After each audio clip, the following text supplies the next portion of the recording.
Yeah. The more you learn, the more you earn. Education can be fun, shine bright like the sun. Be social, never run. Get active, chase your passion until it starts chasing you. Now that's magic, yeah.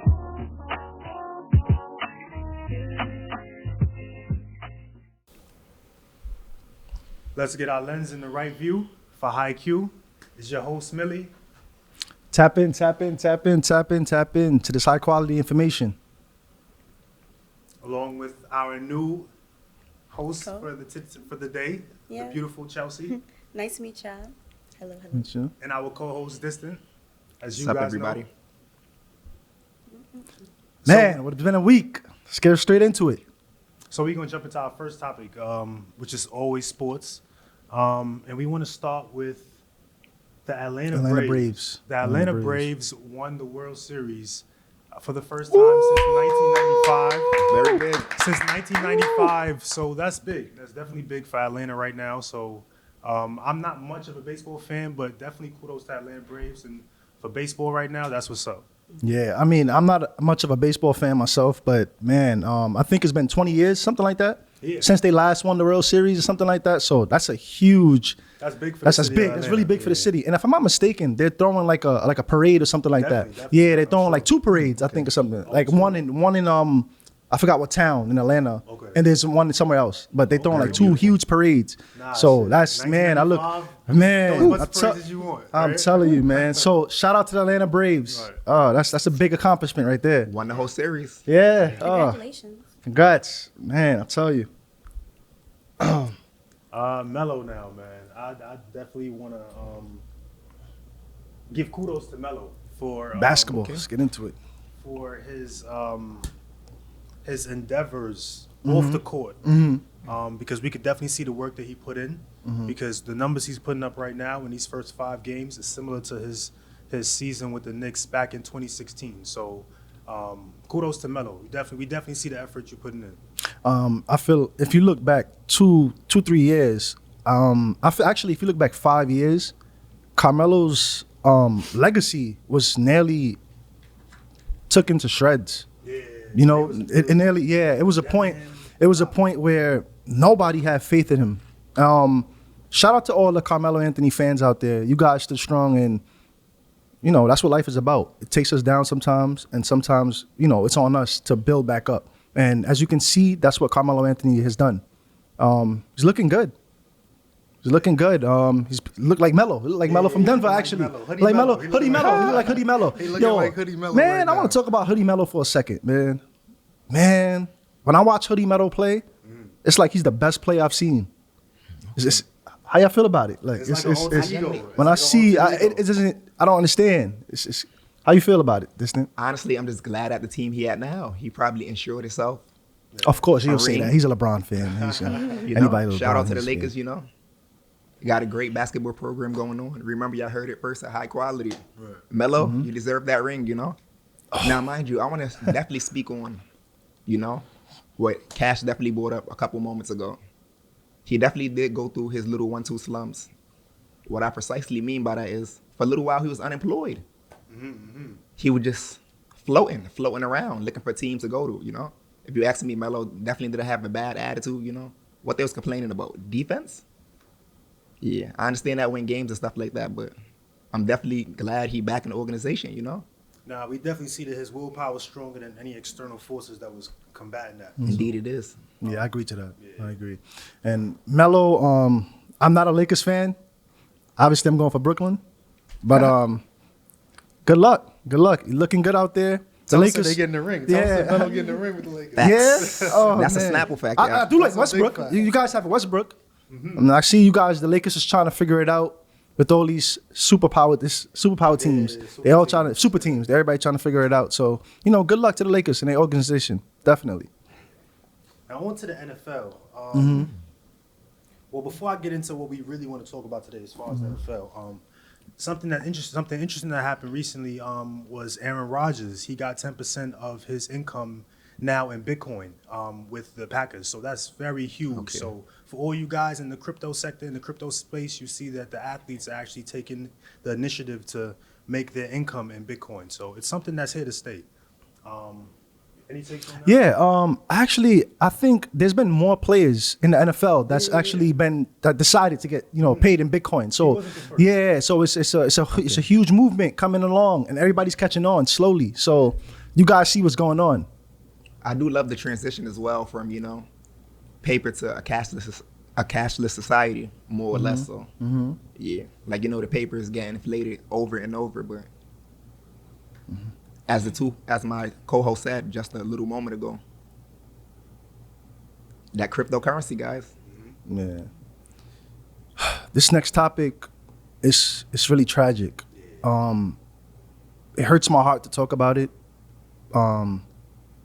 Prayers go out to the family of the female that was killed in the accident. As we all know, the incident with what's this guy's name? Henry Ruggs. Henry J. Ruggs III. Henry, to be precise, yes, Henry Ruggs J. III. Yeah, DUI. He, killed somebody. Killed somebody DUI. I believe he was going 127 miles per hour or something like that, and hit her from the back. So if you can picture that, that's some speed. The first thing that comes to my mind is why not get a driver with all that money you have? Why not get a driver? Right. You've built up all these accolades, high school, college. Now you're in the NFL.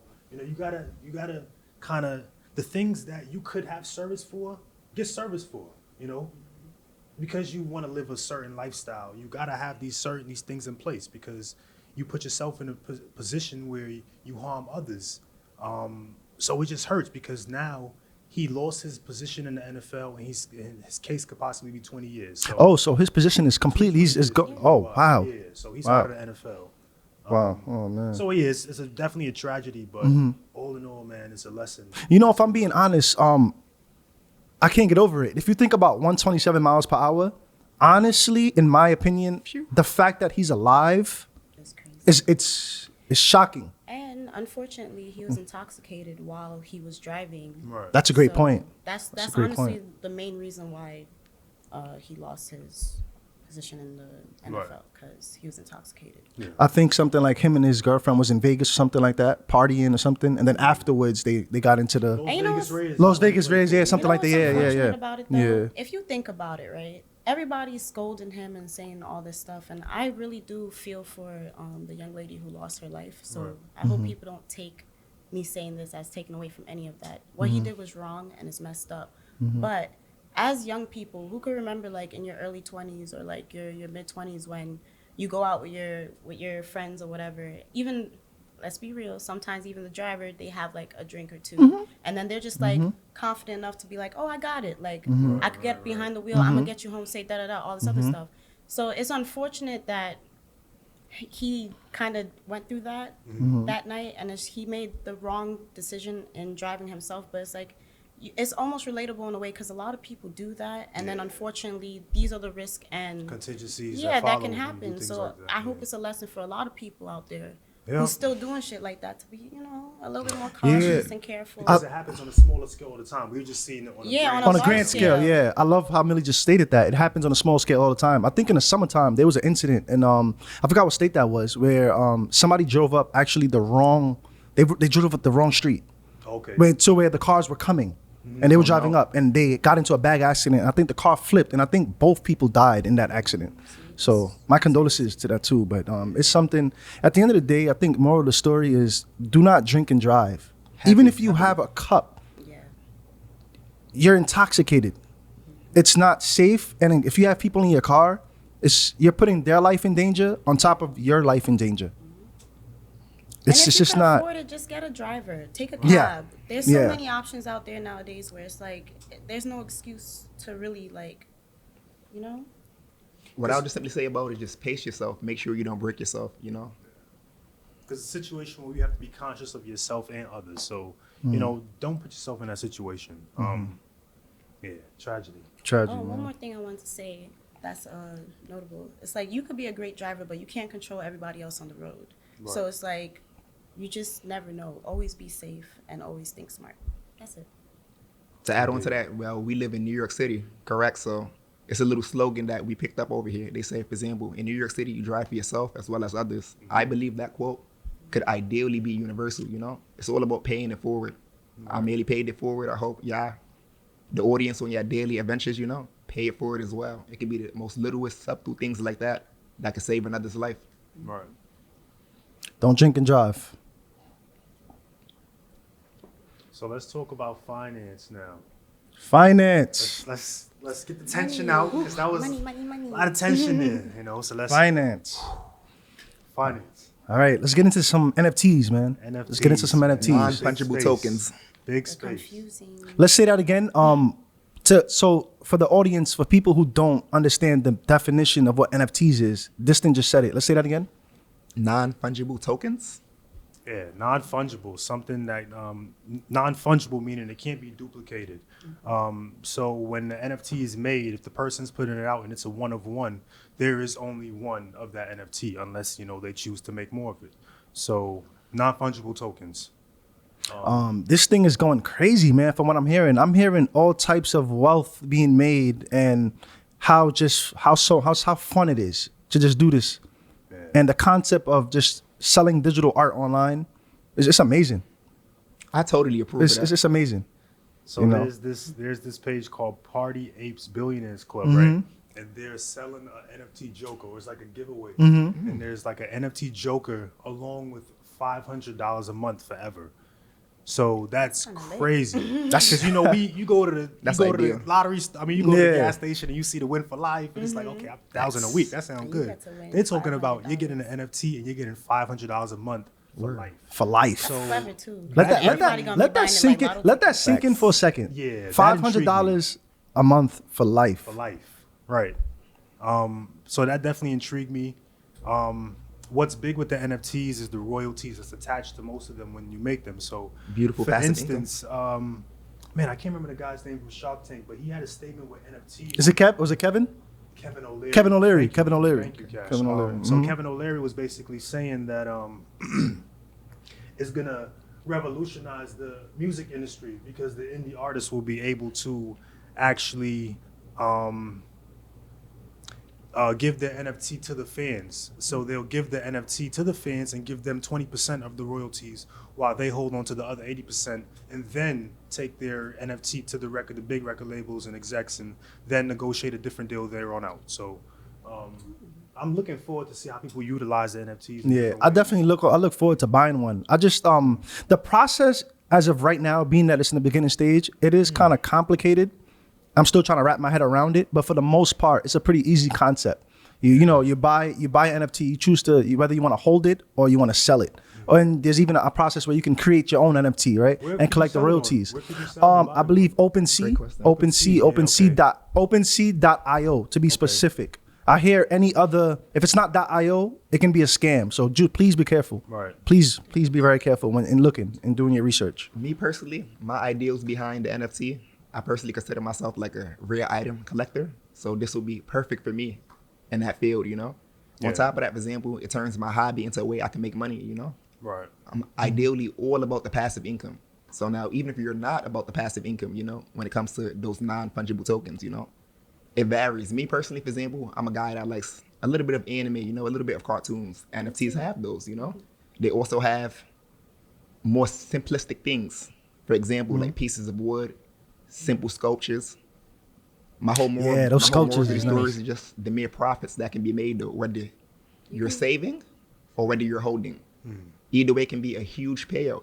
This is the future. Once again, another version of transitioning to a cashless society. Right. And you can make almost anything an NFT. All you got to do is basically sign it up. But the thing about it is like today I try to make an NFT because I'm a digital artist. Interesting. And I really want to get into that field and into that game. But like when I was doing research and going on YouTube and watching other videos and stuff, they said the most important thing that you got to do before you even do an NFT is find out what crypto wallet you're using. And there's so many crypto wallets out there, and there's so many good things about some and then bad things about others. It's really hard to even figure out where to start with that. Right. And it's like, okay, you got to figure that out first. And then once you figure that out, you got to find a NFT website that takes your crypto wallet. So not every crypto wallet is connected to NFT selling sites and all that other stuff. So you got to find something that ties that into that. And then once you find that, then it's like you can sell your NFTs, but how are you going to get people to see your NFT if it's amongst other millions? So it helps if you have a following, honestly, before you even try to get into NFTs. Make sure you have a following, a fan base, something to kind of get your stuff off. Clout. Yes, you need that clout. You need that you need the shebang clout. bang. That was the narrative. All that. I actually love the point Chelsea just brought up. With the wallets, there's so many different wallets, and I think there's a list of best wallets to, not so good. Obviously, most of the wallets we heard about is MetaMask. That's a pretty good one, decent one. Coinbase wallet. For me personally, those are the only two that I will feel comfortable with right now because I haven't done my due diligence into other wallets, and those are the only two wallets that I know as of right now. I heard some good things about Trust Fund too. Trust Fund. I have to do my due diligence to look into that one. Exodus. How do you say it? Exodus. Exodus wallet. Exodus wallet. I've actually heard about Exodus wallet. That's a pretty good one too. First wallet I ever had. That's a good one too. Oh yeah, I remember. I definitely remember that. Where I could it was like 8 crypto. Man, you know what's funny? Those were the times when Millie used to talk to me about crypto, and I just big connect and Beautiful sight. you don't want to talk about that. That's a whole I know other somebody story. got scammed out there That's with a- Big Connect. yeah. They got us. It's a whole And other. another thing that I learned today to watch out for when it comes to crypto wallets is you want to make sure you have a strong security code and whatever Yeah. program for it, because people can hack into your shit easy. Apparently, you can lose your password and you literally get permanently locked out of your crypto. Wow. You gotta really do your research on these crypto wallets, because whatever you choose really is the foundation of everything. It could fuck you over or really give have a good. Yeah. I don't curse. You gotta you gotta protect your hard keys. You gotta protect your hard To add on keys. to what she There's- said there's- too was the two-factor authenticator as well. Oh, yeah. That encrypts everything.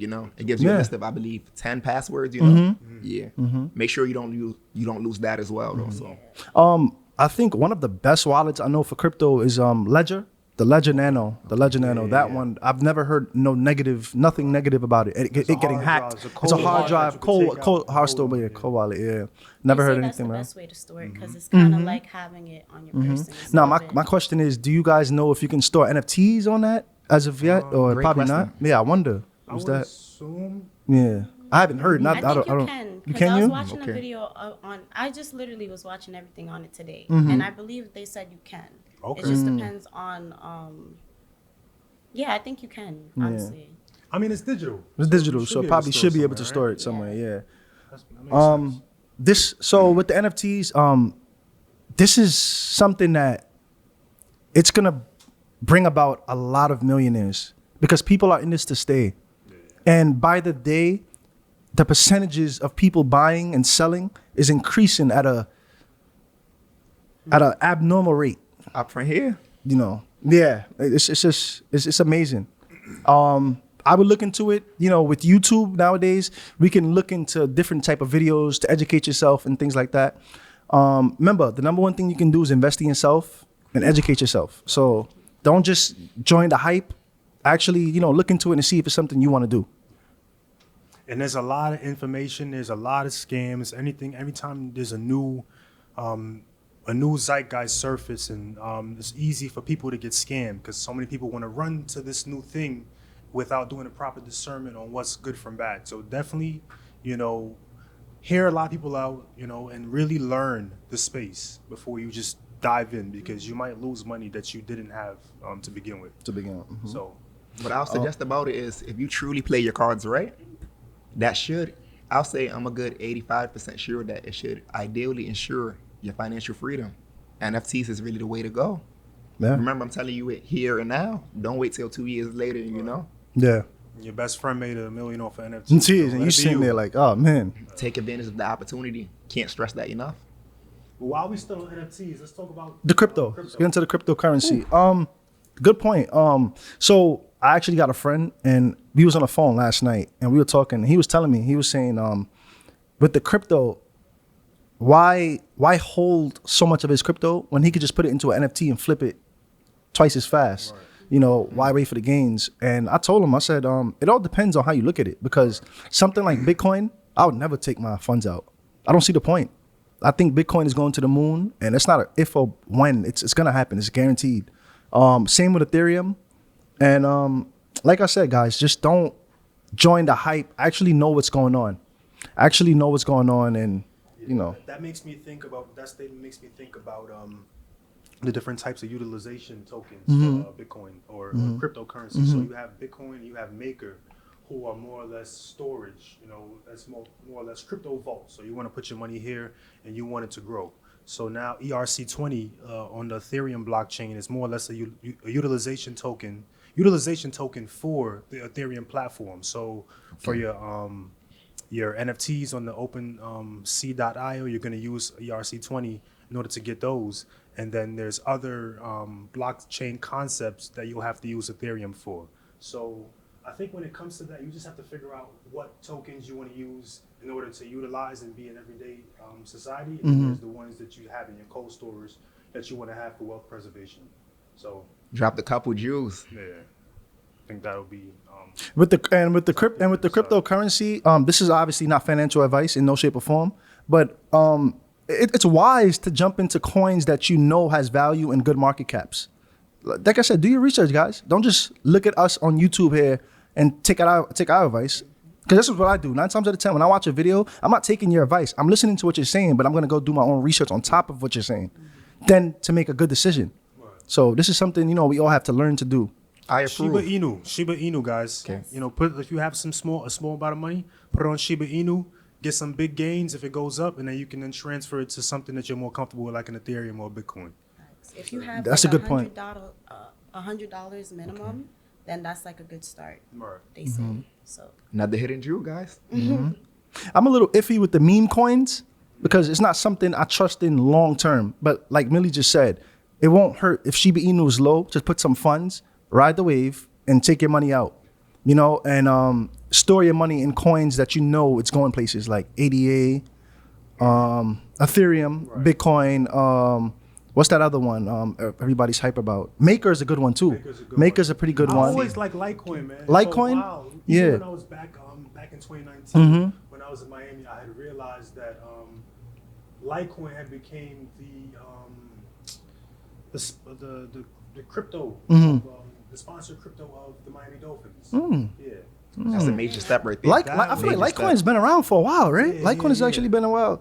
Yeah. Honestly, if you want my honest opinion, I would have thought Litecoin would be higher right now at a higher price. Yeah.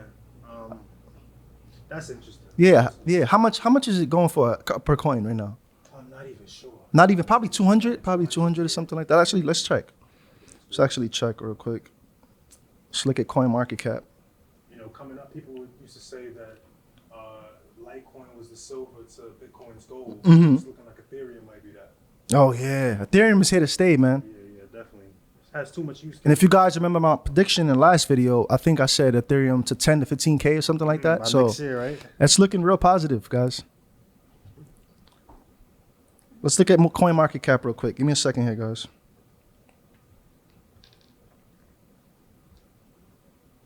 In the meantime, any coins you guys are interested in? The silver ones. So. Oh, that's the one I was. What's that one? Binance Coin, something like that. Is that what it's called? Yeah, Binance Coin. Binance Coin. That's a great crypto. Definitely. Yeah, it's actually yeah. That has the 3rd largest market cap right now. Isn't that interesting? Wow. Yeah. After Ethereum. After Ethereum. What's after Binance? So we have obviously Bitcoin. This is the monster. We have number 2 Ethereum. We have Binance Coin. We have. Let me guess before you tell me. XRP. XRP. No, not XRP. Ripple. Not XRP. No. Not even tell me. This one's actually shocking. USDT. Oh, wow. USDT. And number 5 is Solana. Solana is the one actually that I'm kind of have an interest in. Yeah. That's one I'm waiting for the price to dip so I can jump in. Solana actually, that's a good one. Solana actually replaced ADA, took ADA's spot. It's number 5. ADA is number 6. I remember when US dollar tether was like number 20 on Number 20 on CoinMarketCap. Yeah, so it's catching up. Yeah. For all you Dogecoin holders out there, just stay patient. Patience. We all know how Dogecoin moves, and it moves on its own timing. Whenever it wants to take off, it will. I'm 50-50 with it. I'm not ashamed to say it. I got caught holding the bag for all my crypto Fans out there, you know what that means. I actually got called in the bag, so I'm just in a situation right now where I'm just waiting for the price to go up so I can, potentially make gains or take my funds out. I think it's at like 26. 26 cents. It's been struggling, man. It's been And struggling. if you are a hodler, in these cases, it's good to dollar cost average. So as it's going down, constantly, make some, Yeah, buy some more. buy some up, buy the dip, as they say. So as Remember, it's going guys, back the up, turtle- you can the have turtle more run the quantity race. of it. Yeah. The turtle definitely won the race. Tortoise will win that race. And I just feel like Dogecoin is one of them things that it's just one random ass day. You're going to wake up and everyone's going to be talking about it. And then everybody's going to try to buy it and it's going to be too late. I missed out. And then literally probably 3 days after, it'll go right back down. Yeah. I mean, as stagnant as it is, I love what she just said. As stagnant as it is, it really has the ability. I mean, oh, my goodness. We did not speak about the Central Land. What the Central Land did this week. The Central Land went to about almost $4 in almost one day. I can tell you what that coincides with. Yeah. Explain. Let's explain that. Let's elaborate. That's the metaverse, man. The It's so metaverse. funny. Yes. It's so Oh. funny because if I tell you right now that on CoinMarketCap I was looking at the Central Land back in 2016, bro, you wouldn't believe me. Because it's so funny. If you go on CoinMarketCap and you look at each of those cryptocurrencies, they kind of give you a little thesis of what it is. So when I was reading the Central Land back in 2016, it's like, oh, this virtual reality place where people will be able to, use crypto. And let's talk about the price back. Guys, like I'm just talking to guys. I'm gonna get everywhere. So I'm just like, man, this is crazy. Virtual trees, virtual everything. Okay. And I'm like, man, this is 2016. So I'm like, man, this is coming. This is definitely gonna come. And the Central Land is here to stay because it was the only crypto I saw that was like that. So it makes sense. That's a great point. Let's talk about the price when you were interested in it back then. How much was it at? Let's talk about the price. Man, it had to be like what Shiba Inu is now. It had to be probably in the 0.01s, maybe. That's crazy. And to think this week it touched $4. Billionaires are being created. Millionaires are definitely being created. That's financial freedom at its I wish finest. I would But have you know bought some what? Decentraland. With that back being then. said, you just gotta find whatever that thing is right now. You gotta find that thing, put your money in it, and then hold Exactly. Lock in, And that's guys. where Lock in. where the research, doing your due diligence. Yeah. That's where the research come in. It. So it's like You know? whatever's a penny right now, look into that shit, and then try to see if it's gonna be something one day, because Yeah. you never know. You never know. What I'm learning the most about this is when you concentrate your forces on a specific one that you know the intrinsic value of it is good, and that outside of all these other cryptocurrencies, this one is here to stay because of its use cases. You lock onto that and you ride the wave, no matter how long it takes, because it'll pay off. I'm learning that definitely. Like how I should have listened to Millie about Bitcoin in 2015. 2015? What was it? 2015? It precisely 2016? was 2015. Some Man. time ago. Man. He definitely has the eye for that, though. Man. I give him it. There's more things we got to eye for. It's though. more. Oh yeah, it's Definitely more to come. Oh, definitely. Ideally. No, more definitely. Monetary story, and let's get it. Oh yes. Let's get it. So today I don't have a monetary story 103 for you guys, but I do have information that happened in the past that we can speculate on now. For instance, like the 1930 hyperinflation that happened in Weimar, Germany, where the currency hyperinflated and the marks went from hundreds to thousands to the millions to where they even had a $500 million or 500 million mark. Things like that happen when the currency supply contracts because there's so much of the currency being printed and so little of the goods being produced. So it forces the price of the goods to increase, which then lowers your purchasing power because the wage that you make at work will stay the same while the prices in the store increase. You can imagine the loaf of bread that you go and buy being tenfold in a matter of 3-4 months. It doesn't make any sense, but it's something that happened before. History repeats itself. Not to cut you off. Did you guys hear about the Thanksgiving turkeys? Yeah, I heard the prices So skyrocketed. I'm hearing for like a 16-ounce turkey or something like that going for $50. And last year was about, you can get it for $20, something like that. So that's a good point you're bringing up. You know, and see what's going on. That's a, An example of you know, hyperinflation. Yeah, so we definitely want to take heed to that. You know, go in the stores, go in your local stores, and really see how that thing you used to buy a couple months ago is going up in price. And the only way to protect yourself from the silent inflation and the hyperinflation that's coming is to protect yourself with gold and silver.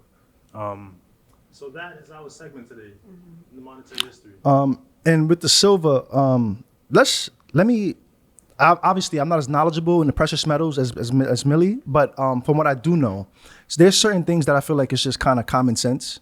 For example, with the silver, if you look around you in this world, almost 50 to 60, probably even more % of things have silver. It's used with silver, copper, or even gold. So with that being said alone, what that tells me is it's always going to be relevant, no matter what. If you put paper in fire, it's going to burn. If you put that in fire, Great it still will example. be valuable. Let that sink in. What does that tell you? It may not be for everyone, but it's something I definitely would suggest because it's long term, something you keep forever. I have precisely only one thing to say about those two precious metals. If you look for, I'll say the past 5 to 10 years, it has done nothing but appreciate with value. It almost showed little to no signs of it depreciating at all. So to me, that's almost common sense. Once again, I'm all about that financial freedom. Gold and silver is two sure routes to that financial freedom, you know? What's another interesting point is too, silver, the last time it's been at its all-time high was $50, right? Yeah. That's been a while ago. Okay. So can you guys just imagine when silver decides to take off? To the moon. I don't want To to the get into moon. shadow stats, but when Cash is to the mentioning moon. back when it was $50 back in 1980, the real price on shadow stats, I believe, like in the 200s. So it's extremely undervalued. It's extremely undervalued. You definitely want to get your silver, and don't be fooled by the transition from cash into a digital society, because you still want to have the tangible. Because the more we go into a digitized society, the less control you have. So you want to control your purchasing power by having gold and silver. You want to, all in all, you want to be your own bank, pretty much. Okay. So For you guys out there that's stacking, keep stacking, stay patient. Because great things to come. All right, let's get into health. Let's talk about health. Let's get into health, guys. you get into some health. chakras first, or do you want me to get into? You can get into your thing here. Start with the. Yeah, so today I want to talk about the 5 elements. I want to talk about the elements in spirituality. It's very important because as humans, and through alchemy, the process is turning the lead of your personality into the spirit of gold. And it's a hard process, and we get these ordeals and trials in our life through the elements. I want to start with ether, the akash, which everything comes out of. Space, prana. That starts with the ether, and then we go to air, which is mobility. But back to ether, which is expansiveness and connectivity. You're gonna get ordeals in life where you're tested with your expansiveness, and maybe you're not expansive and you're just dormant, and you'll have things where it'll force you to be out and go out, and those things will be ordeals. And in terms of air, we want to talk about mobility. It's probably things that you're holding on to, that you seek for security and you can't let go of. So those ordeals will come in that way through air. Because if we're talking about air and we're talking about our minds, it's kind of the same, because air passes and it just goes and it just moves. That's how things come in our mind. So many thoughts just come in, and it's up to us to concentrate and block certain things out. So that's the mobility or ideals of air. So when we talk about fire now, you'll be tested through your temperament. Ordeals of fire test through the temperament, and things will come about where it'll cause arousal. You'll get infuriated, and you'll want to lash out, but then you have to have that consciousness to understand that you can bring down your temperament, and you have to master the elements, because once you master the innermost, it'll be easier to master the outside natures, the external natures.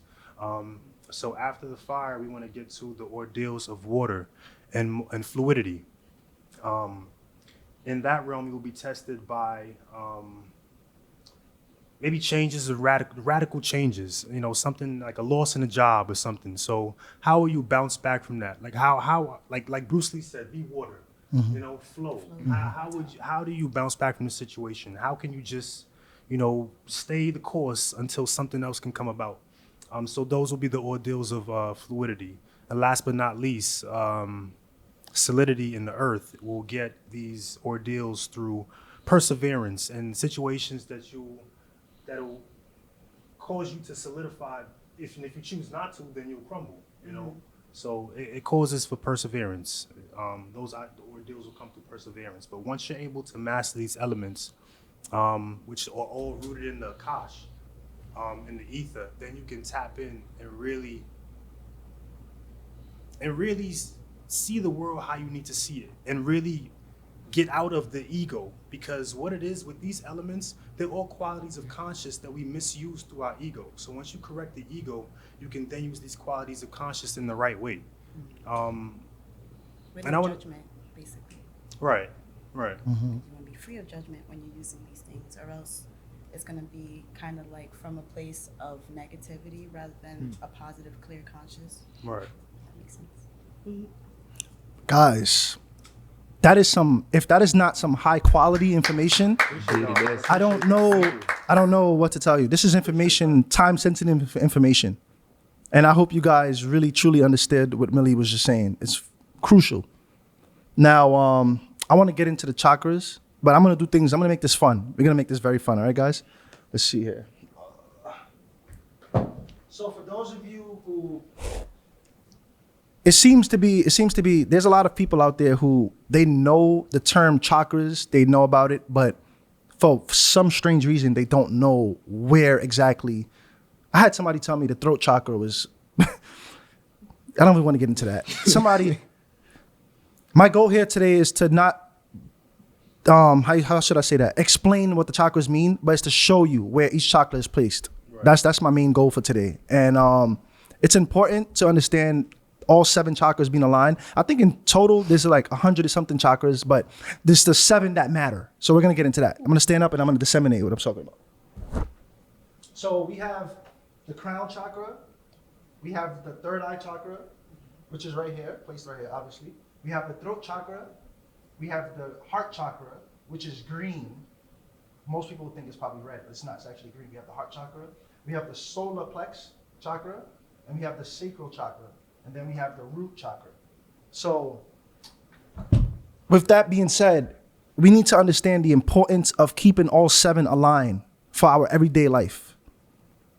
Now, I'm going to explain what I mean. Most times, there's times when you can get up and you will probably feel like something is off, or you don't feel grounded or something like that. That has to do with your root chakra. You don't feel grounded. That has to do with the root. Or there's times where you feel a tad bit confused about things in life, where you don't know which direction to go. That has to do with the third eye chakra. Also, I think that has a little to do with the solar plex chakra, because the solar plex chakra, to me, is one of the most important. We have to understand that keeping these things aligned helps us elevate and keeps us going. The crown chakra, that has a lot to do with the mental. That has a lot to do with the mental, keeping that stable.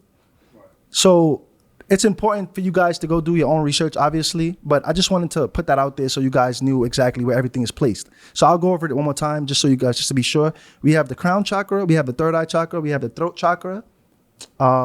If I'm going too fast, you can just slow it down and go back. We have the throat chakra, we have the heart chakra, we have the solar plex chakra, the sacral chakra, which is around the, thing area, and we have the root chakra, which keeps us grounded.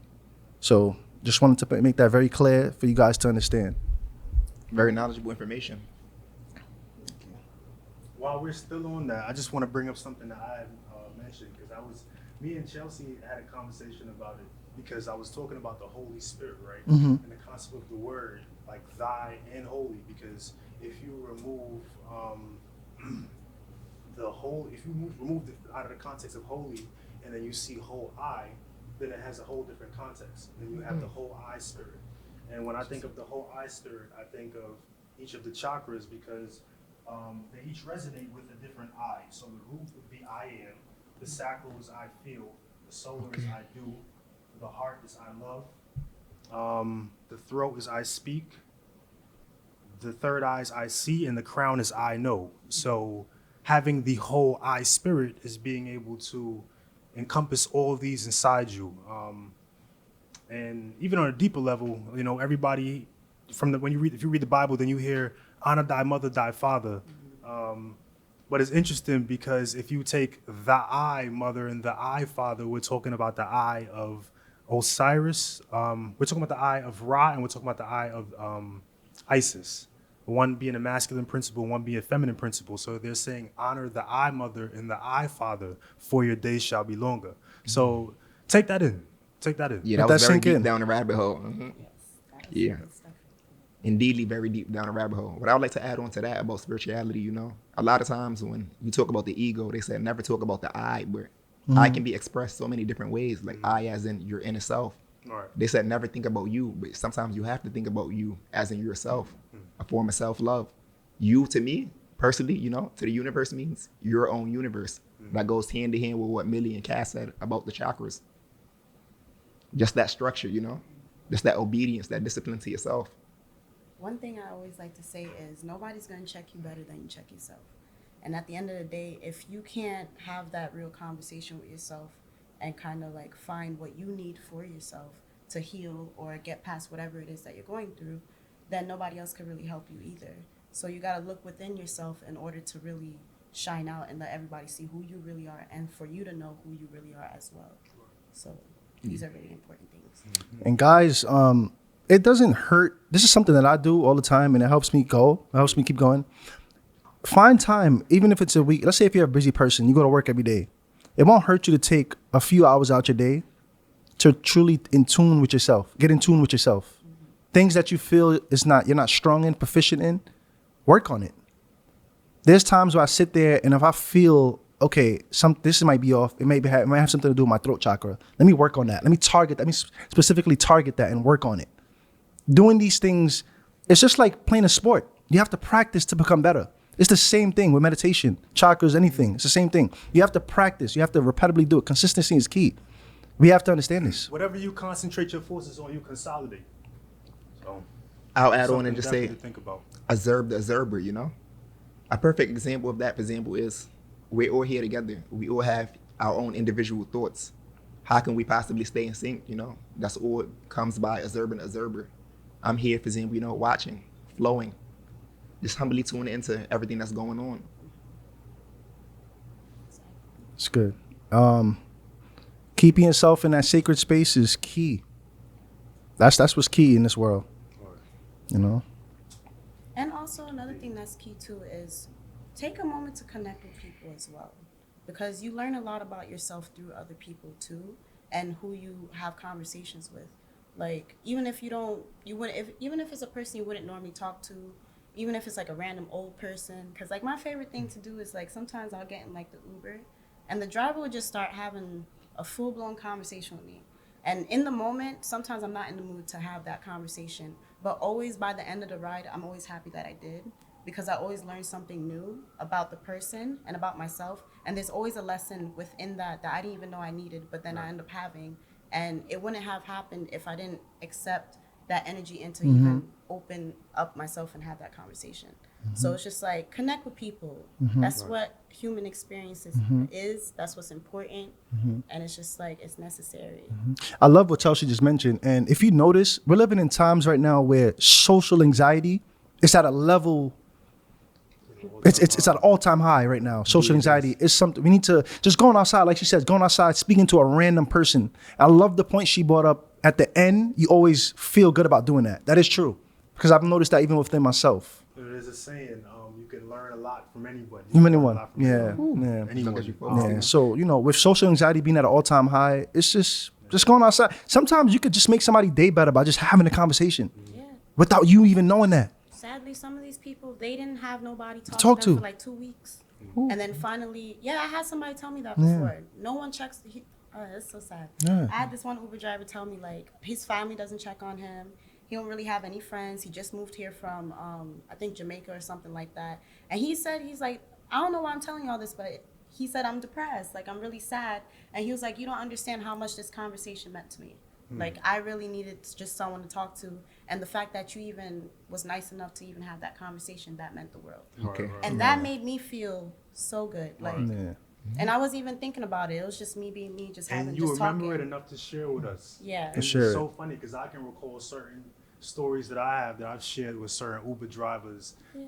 But I think it's a thing, it's almost like we didn't come into the car to have this conversation. So the fact that we are having it, you just become more present. You become more present, you become locked in the moment, and it's something that you can share, however many years later, because it was the present moment. It was expansive. You tapped in, you know what I'm saying, with someone that you probably wouldn't have spoken to on the regular, but the connectivity was there. Was So there. it's something you're gonna remember. And let's remember, I mean, at least in my opinion, I think everything is premeditated. Right. Okay. So that Uber driver, it was meant for you to speak to him. That situation with you was meant. Right. Honestly, I do Uber on the side. If it wasn't for my Uber driver that I had one day, she told me all the information I needed to know in order for me to go get to do the job. So everything is premeditated. Everything and it's happens. Not just with Uber, you could do this anywhere. Yeah, anywhere, Connect anywhere, everywhere, guys, like- anywhere, guys. You go to the got store. tax You go to the store. You go to the because store. COVID, because you know, Right, I'm trying to take the right. chance of people being Uber. But You go to the store. Look, the train, for example. Let's use the train for example. If you notice, if you go on a train and test this out, tell me if I'm lying. 9 times out of 10, if you go on a train, everybody's looking down on their phone. This is the times we live in. Nobody knows how to have genuine conversations anymore. We need to definitely work on that. That's something we need to work on. Everybody's in their phones. The iPhones is just that's everybody's new best friend. a phrase I heard somebody say one time is, if you really want to experience life and see it for what it is, just look up. Look up. Like that. Like, you know? Look up. Once again, guys, high quality information. Time sensitive, high quality information. Let's talk about relationships. The best topic for last. Something else. No, that's it for the spirituality. Yes. The best topic for last.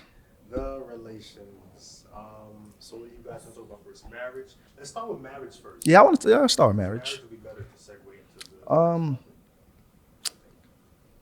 I don't want to be judged. Hey guys, this is the 4th episode, so you guys should know by now my personality. I tell it like it is, and I don't. It is what it is. That's me. All right. A podcast should be No a filter. judgment-free Free. zone. Right. So, As long as you ain't talking about no racist shit, pedophilia, all that other shit. It should by be the way, like, guys, you take the time out to like and subscribe, please. Oh, subscribe, indeed. subscribe, show Like, love, subscribe. subscribe, Facts. subscribe. If you're sitting there right now, Comments. just click that button. Please, we want your feedback because we know the information gets spicy. Please. Okay, let me start. I look at my parents, and I think they are the reason why I still have hope in marriage. Let me explain what I mean. They've been together since before I was born. Never had a divorce, anything like that. So they're who I look up to in terms of when I hear marriage. Now, if they weren't in my life, God forbid, the way marriage is in this country, it's depressing. And at the rate of divorce, especially in 2020 in the pandemic, was at another all-time high. To get married, just to get divorced and potentially lose everything, or somebody not wanting to sign a prenup or something like that, it's just disgusting. It's disgusting, and it doesn't. I don't like it. You know, I don't know. I don't have really good things to say. Like when I think about marriage, at least in this country, there's too much behind it. I've seen too much negative things. Like I said, besides my parents, it hasn't seen positive things. It's unfortunate, but I feel like with marriage, like, the problem with marriage nowadays is people don't want to put the work in. It's not easy to be with a person for the rest of your life. It's not easy to like a person forever. You might have a point where you hate the person you with, but it's like how much you love that person to work through that and get past that and still stick together. The difference To go through between the ordeals. back in the day and now we got too many options. Now it's just like, well, I don't got to deal with you. I don't got to deal with this. Social media here, dating sites here, booty everywhere, niggas all like it's just too There's an much influx going of on. everything coming at us. And as a ain't fact. nothing wrong with that. If that's what you like, if that's what you're into, everybody can like whatever they like. But when it comes to marriage, it's a partnership. It's supposed to be love, and it's almost like a business too, because it's just like you're with this person. You want to be able to make sure you guys have the same kind of viewpoints. You want to make sure that you guys are on the same page. You want to make sure financially you guys are on the same kind of like, you don't have to be on the same level financially, but you got to be on the same level as on like whatever the game plan is going to Right, be. right. Like, you know what I'm saying? Like, as long as you know the person you're with, I feel like you can make anything work. But you gotta be realistic with the person you're with and really like real with yourself for it to work or not. I'm sorry, I feel like I'm gonna. No, you're good. I just want to try. I know you're gonna go. I just want to say one thing real quick. Do you actually? I also feel like because of all the rules and regulations in this country, it makes marriage But like. what rules and regulations are you referring to? So That's what I was going to talk about. I'll let you get into it because I don't want. I can't even get into it. Get into it, Millie, because talking I. about monogamy, No, I get feel into it. like No, not even not even that. monogamy. It's more or less, for me, it's more or less the concept of marriage, like the concept of a lot of other structured third-party businesses in the U.S. I just don't understand, divorce attorneys and da-da-da-da. If I have a partner and right now we're good, right? We're good, everything is good. If we come to some type of consensus and we make our own agreement, we should be able to stick to this from beginning to end, although it's hard to think that through because of emotions getting in the way. But it shouldn't take a third party. It shouldn't take an intermediary to decipher who gets this and who gets what. Because when things were good and things were logical, we could have said, okay, well, if things go bad, you get these assets, I get these assets. But I don't think it's something that needs to include a third party. I just don't think it needs that. Yeah, me personally, I'm indeed pro prenup. Yeah, I can't stress that enough, because I feel like I can never say love can be deception, but as Chelsea said earlier, for example, what happened if the feelings don't stay the same anymore? What happens after that? That's ideally why I'm pro prenup. My question is, right? I don't have no opinion against prenups or with prenups because it depends on the situation. But for me, it's just like, what does marriage mean to you? Before you even get married, maybe ask yourself, what is marriage? What does that mean? What do I want out of this marriage? And have that real conversation with your partner before getting married. And honestly, really be truthful in what you both want so that down the line, it won't be an issue. Because if you guys are on the same page when it starts off, then it's not going to become an issue. You know And what I'm saying? that too, a lot of times we're all polyamorous in our nature. So what I see too often is the people ending marriages ending in divorce. And then people obviously still doing what they're doing, but it's like, why get into this situation to begin with if you knew it was gonna get into divorce? Maybe you didn't, but just the concept in general. I just like the fact that marriage puts you in a situation to be loyal, and if you can see it through, that's a beautiful thing. But I feel like us, specifically in the black community, we should do a better job on not getting divorces, because if there was something to begin with, it should be something there to last. Yeah, but I feel like within every couple and within every marriage, only the couple and the two people in that marriage could really fix that. Divorces happen because of common problems in a marriage, trust issues, or infidelity, or whatever it is. And then on top of that, it's because somebody in the partner wants one thing and somebody else in the partner wants something else, and y'all not saying what it is that you want. Right. So that now you're mad at this or you're mad at this, or maybe you are saying it and someone's not being heard instead of being on the same page. Like, for example, if you want to have an open marriage, that shit exists. There's people out here who would love to have an open marriage. Find somebody who's interested in that. People want to be in a poly relationship and stuff like that. That is perfectly fine too. But you have to understand, you got to find somebody who's into that, or who's open to that, or like, and of course, like, educate yourself on it too, because it's not a bad thing either. It's a great way to have, family wealth and all that other stuff. There's a lot of pros in poly. It's just people get pissed off when they find out one person gets to have two people, and then the other two people feel like they got to share. There's a certain stigma to it. Yeah, you got to figure out, you got to be able to be mature to have that kind of relationship. And trust has to be a really huge factor in that, and communication. And on top of that, the will to even want that. You know what I'm saying? Because monogamy relationships, they can work too, but it has to be two people willing to make it work. And just because you're in a monogamous relationship with somebody, that doesn't mean you won't have your complications. Yeah, you won't have your complication, or you can't come up with a communication where it works for both of you. Like, I don't know, some marriages be like, oh, once a month, you get to do whatever the fuck you want for one day, and I get to do, and we won't talk about it. Like, you know what I'm saying? You negotiate. Listen, marriage is a business. It's a partnership. Like, at the end of the day, you negotiate with your partner what's gonna make you happy. Right. Yeah. What makes you happy in this marriage? And then you tell them, and then you do that back and forth, and then you figure it out. In the United States, in the United States, marriage is one of the biggest businesses in the United States. What you gonna say? Now, me, I feel like I always take, life at a very logical approach.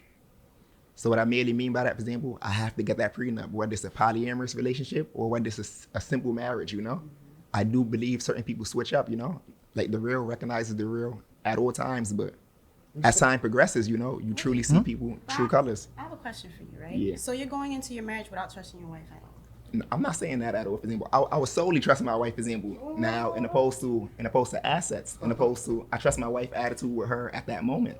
I don't know how she would be acting multiple years down the line. But that's a form of not that you don't trust the relationship enough to feel like, okay. That's not what I'm trying to say at all. No, I know that's not what you're saying. But It's in the a way, reality. somebody can Everybody interpret changes. it as you not some trusting the point, relationship fully it because changes. you're already thinking down the line if it doesn't work. Nah, I'm not thinking. I'm a man of self-sufficiency. So I believe, for example, like, the woman has to naturally submit to me. Now, I'm not talking about no caveman era, no hunter-gatherer era, but you're a woman, be a woman, I'm a man, I'm going to be a male, and stuff like that. So what I mean by that, for example, to a certain extent, I believe in one hand watch the others. So that's why I agree with polyamory. So now follow with me, for example. I could take care of y'all for 4 months. Now, all of a sudden, 4 months down the line, y'all taking care of me. Now, I have no problem taking care of y'all the first 4 months. Now, this is the point of the prenup. If I take care of y'all the first 4 months, and it's y'all turn to wash my hand the next 4 months. So is it just gonna be an altering thing where it's like you take care of us 4 months and then we take care of you and then Ideally, not at all. If y'all happen to take care of me for that 4 months, I could possibly take care of y'all for the rest of y'all lives. But it all Yes. depends on how that play out, I That feel would just like- be me, giving one of my tests more or less. Like, let me see if they really love me, for example, All right. You ever heard that quote, love don't pay the bills? yeah. That's a very ideal quote. Now, I'm not cheap, but at the same time, I'm not a trick either, I believe, for example, like, it's just certain balances to certain things. I agree, but I believe in natural balances, right? I don't like the whole, okay, well, I understand you want to be structured. I understand you want to like have a game plan and all that other stuff, but I feel like women naturally submit to a man who's doing everything that he's supposed to be doing. So that's not even something that has to be discussed or said or What whatever. is a man doing everything he has to do? I feel like a lot of people have vast opinions about that. Well, I feel like in whatever that partnership is, whatever the woman accepts is whatever she wants that man to be. And then whatever the man accepts is whatever she wants that woman to be. I can't speak for everybody. Okay. What I want in a man, somebody else might not even want in a Mm-hmm. man. Nobody have So their own. I can't really answer that fairly. But I will say that everyone, even you as a man, me saying like, you know what you got to do as a man, you know what I mean when I say that. Mm-hmm. Like, we're not going to sit here and act stupid. And even as a woman, she knows what her role is as a woman too. But it's like nobody likes to hear it or see it like that because it's like it sounds like you have to do it. And it's like you don't have to do anything. But it's like when everyone's doing their role naturally, Yeah. it just happens. Like anyone could be in a happy relationship with a girl, and the next thing you know, you hear the guy like, "Oh, she cooking for me every week. Da da da. She doing this, that," and then you're hearing what he's doing for her. She's like, "Oh my God, he's taking me out to eat. Oh, he's doing this. Oh, he just makes sure I'm okay at the end of the day." Like Both sides of the spectrum. just is the hearing little it. things. But then you have a couple where maybe the guy don't do shit. He don't take you out ever. Like he don't even make sure like you're having a good day. The girl okay. barely take care of the guy. She doesn't make sure he ate. Like shit like that. And then it's just like, well, he ain't shit. He don't do shit for me. Da-da. It's like, well, do you do anything nice for him? Well, not really, because he don't do shit for me. And then he's just like, man, fuck that bitch. Da-da-da. And all this other shit. And then it's just like, but y'all still together because sex is good. What Lauren Hill said, reciprocity. I actually approve everything precisely what you're saying, but I feel like you just absolutely proved my point to why I will definitely get a prenup. Like, for example, like everything going great, smooth sailing and stuff like that, but it's just that miniature PTSD, I feel like it's almost like a future sight. Yeah, but I can't go down that what path. I'm trying you to know? say, if you dig deeper, that's a trust issue thing. Because that's not the other person's problem. That's a you problem. So I have an incident. I was right? definitely raised so off of- Stack. okay. Think about Stack, right? Stephen Jackson. I'll go for He it. had his I'll shorty. approve of He your had point, his though. shorty, right? And he told her, "You got to sign this prenup or whatever." She's like, "Yeah, I got you. I'm gonna sign it." They got to the altar. The whole time she was joking. He said, "You better sign this prenup." They got to the altar. Did the wedding. So you not sign. She said, "Oh, I'm not gonna sign the prenup." He left. He left the altar. He did not get married because he saw that this whole time she was lollygagging up until the point, I've been asking you to sign this prenup. You've been, you know what I'm saying, trying to Trying to do driving that. me along I don't up think until so. the day. I don't think so. Up until the No, I day. think it's foul that she didn't. Because if she chose not to sign it, you know what I'm saying, that would have been the situation it was. But that's why In that communication is situation, important. did she tell him she was going to sign it prior to the marriage? I think so. If you did, then I think she then did, but it was kind of like, yeah, I'm gonna do it. Don't worry about it. I'm gonna do it. Don't worry about it. She was trying to do one of them. Oh, he'll Right, forget. up until To that. you put the rings on and now it's not signed, then it's okay. So, Well, that's different because So- then I feel like you have a different motive because it's just like was instead of telling communicated. him when you communicated, like when he was like, oh, like we should have a prenup. You didn't say you wasn't interested in a prenup. You said yes. So that's different. But I feel like if you're in a relationship with somebody, that should be a conversation. What do you think about prenups? Yeah. If they're like, oh no, I'm against it, da, da, da, blah blah blah, and you know you want a prenup, if you can't have a healthy conversation about a prenup, then maybe that person isn't. It's not- if isn't we, it should if be. we came Ideally. to consensus, Consensus, about, yeah. you know, what we agree on. Because there's nothing wrong with anybody wanting whatever the hell they, They want, yeah. It's just I if it's approve. communicated properly and then you find somebody who accepts it, cool. If they don't accept it, then don't force it. Like just Yeah. Find those that are attracted Here's- to the idea. Exactly. Here's the reality of things, guys. Like Distant said, love don't pay the bills. That's probably out of everything I'm hearing right now. That's what resonated with me, because ultimately, no matter how much you're in love with someone, and the reality is you need money to get by. Something got to pay the bills. So all that love, it only goes to a certain extent. All right, that's cool. Now I want to get into something else real quick. Especially in the black community, if you notice, compared to any other race, the black community specifically, we have a huge problem with marriage. Marriage and the how you say that, divorce rate is crazy. It's crazy, right? So, as black people, what is the issue? Why do we feel so against therapy? That's my question here. Ooh, Why I are we would so love to against answer therapy? that. Marriage therapy or therapy as a whole. Any type of therapy. Indeed it is. Any type Indeed of it therapy is. to a black person is taboo. Why? It has like the whole Joker, Arkham Asylum. Or you gotta go to therapy. That aesthetic. It almost seems like you have something you need to work on. You know what I'm saying? But maybe this is something that'll help your mental health, because maybe you're going out and damaging other people and not even knowing it. But let's jump on to Like, okay. because it's in the same realm. Mm-hmm. And it's making me think about the fact that polygamy is the oldest form of marriage, Mhm. right? And it was more or less two people building together. So even though polygamy was the oldest form of marriage, it still was rooted in monogamy, because it was individuals coming together and building a communion and then bringing someone else along.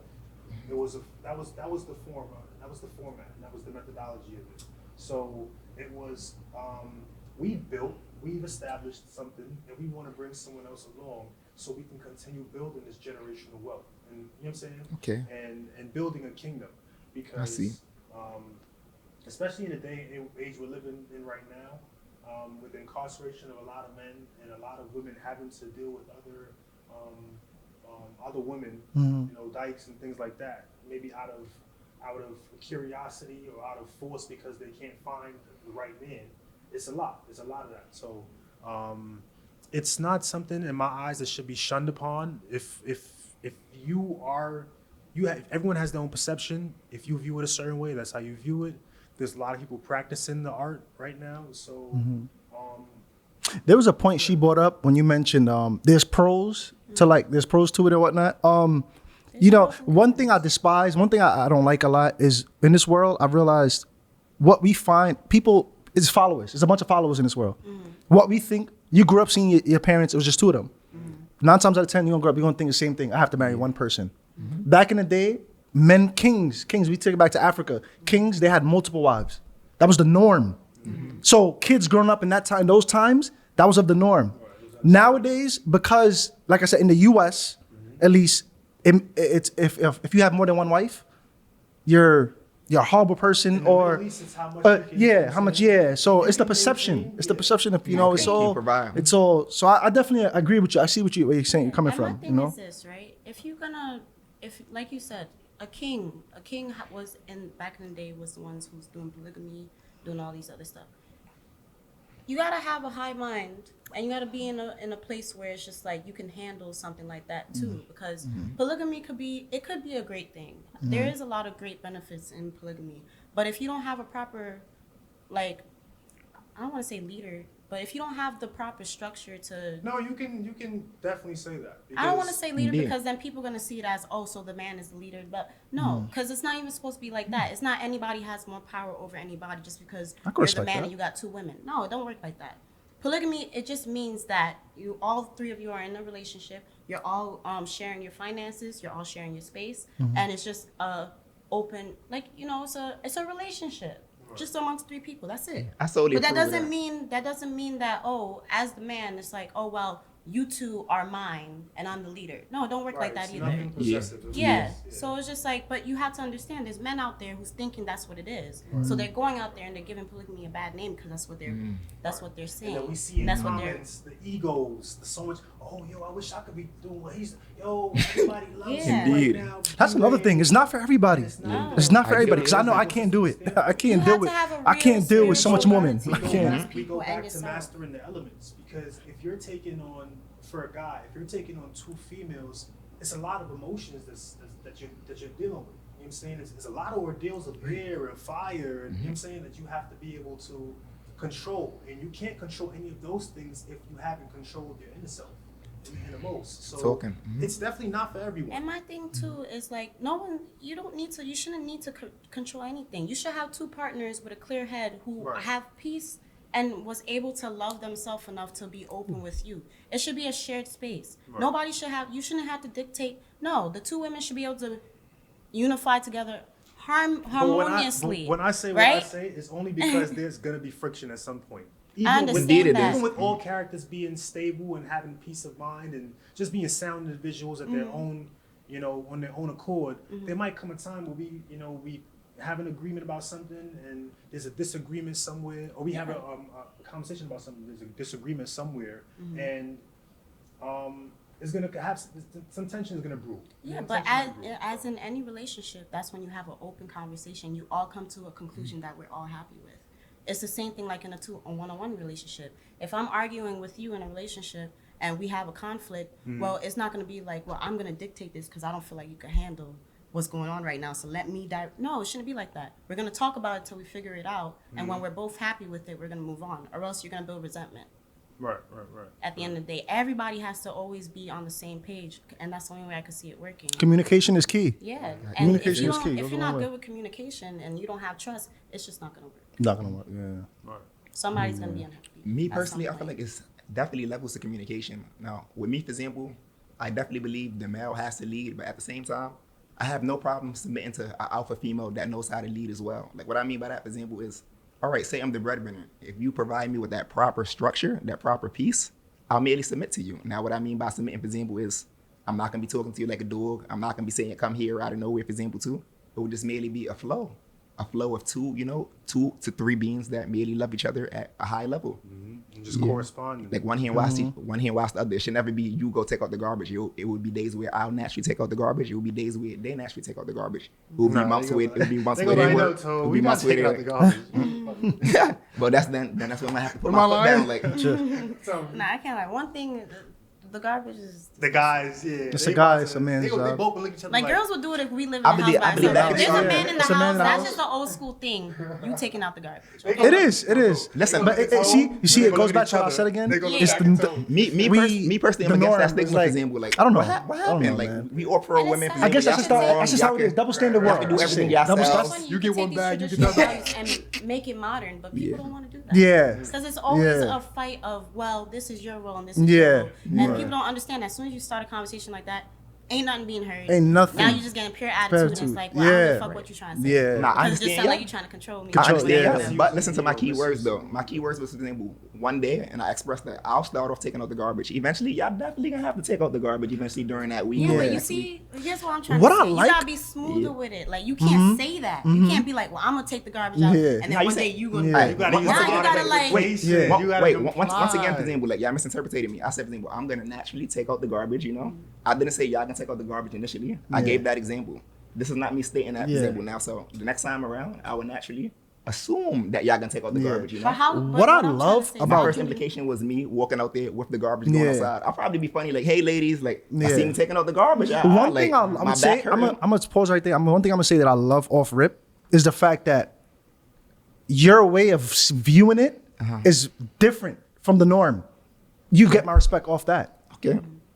You see, most people think most guys to hear that, to say a woman take out the garbage, it's taboo to them. But It's mind like you- it's like what? But you seem like you have your own way how you want to do things. You want to break the norm. Indeed. How And I respect that. I respect fair. that. That's Is what that not life is fair? about. It's not about just monkey see, monkey do.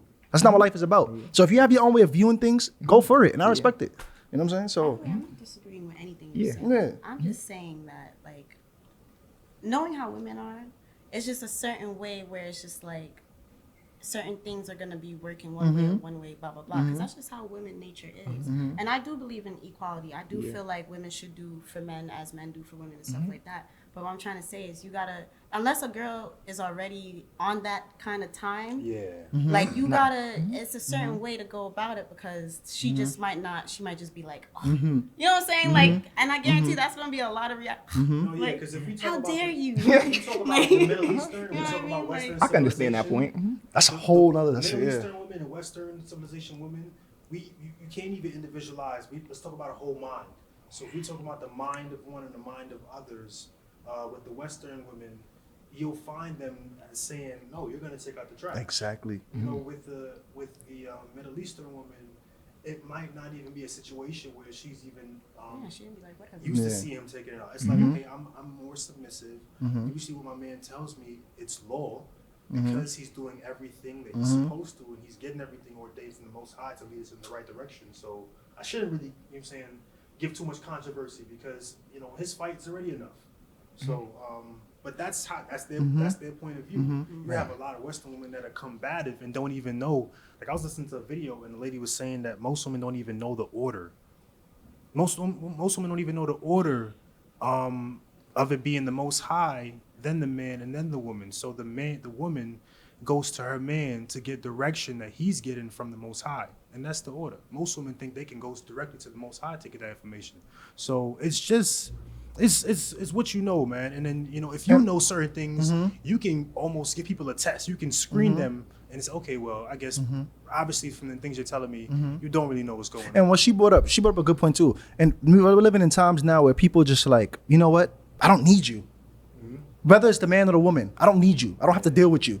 With all these dating sites and everything, and that doesn't make anything better. So I agree with your point of people not knowing the order. One thing I just want to say real quick, right? Because, you know, we shouldn't say that Western women are normally the ones with attitude and stuff like that, because it's not true. Okay? But I will say this. I feel like a lot of times, right, as long as you give respect, you'll get respect from a woman. And if you're in a relationship where you're giving respect and the woman is not respecting you, then you shouldn't be in that relationship, because clearly she's not emotionally mature enough to be with somebody like you. So it's just like, sometimes if you're dealing with certain like problems when it comes to women, and she's like the angry woman or whatever, if you're doing everything you're supposed to be doing, you got to ask yourself, why am I still dealing with this? Or why am I harming myself and my energy by continuing to try to like force something that clearly she's not getting? You know what I'm saying? And vice versa. Same thing for women with the men they're with. Like, everybody wants to do like a, you know, like a project. Everybody want to fix somebody or be like, oh, well, I can teach them this, or I could do that. No, everybody's going to learn what they want to learn. Everybody's going to grasp what they want to grasp. And at the end of the day, it's just kind of like, you just got to find people who's on the same mental as you. And then you'll find that maybe your relationship will be a lot easier. Better. I couldn't agree more. And for this thing, for you, like, I'm sure you're going to find a woman that goes with your, you know, your morals and values, you know? One thing I would like to add on to that, for example, I'm a New Yorker, you know? I was practically born here. I'll definitely agree with Miles' point and stuff like that, but I've dated a lot of Western women. You'll be surprised the percentages of them that, you know, I played that mirror test with, and they ideally took, you know, the garbage out for me. Like, you know, for example, like, as you said, about equality, it goes hand in hand, one hand washing the other. I won't make it seem like you got to go do that here and there, but eventually, for example, I'll just give them that look, like, for example, like, you know, the garbage is a little full. You know, I'll daily take it out, you know. Maybe I'll pay for dinner, you know, that night and stuff like that, you know. And to Millie's point, in some countries, the women, they're raised differently. So like when I go to Africa, when I went to Africa, you see a huge difference from like America and Africa. Let me explain. In Africa, you see that the women, they respect the man. They respect you. It's a certain type of respect. And here is different. Not saying the women here are bad, because it's not true at all. There's Western is they're good women. Women are women. Women are the most powerful thing on this planet. Let me get that straight. Let me put that out there right now. Without women, none of us will be here. Women, the creation of the portal of creation. So let's understand that. But like I was saying, in different countries, they're raised differently from here. So I get your point. You know. But yes, on that note, let's wrap it up. It was a beautiful episode. Thank you guys for tuning in. As always, please subscribe, like, comment. Let's get some feedback because we know you guys have a lot of feedback on this topic. So please. I would love to hear all the feedback. Please. And subscribe. Indeed. Subscribe. Drop a couple comments too, guys. And follow me on Instagram, @UrbanChick. What's up? Yes. Fan base at Marshall 418. My fan base. Follow at HiQ 108. IG at distance. IQ 101. IQ 101. I'm so sorry. IQ 101. What is wrong with me? IQ 101.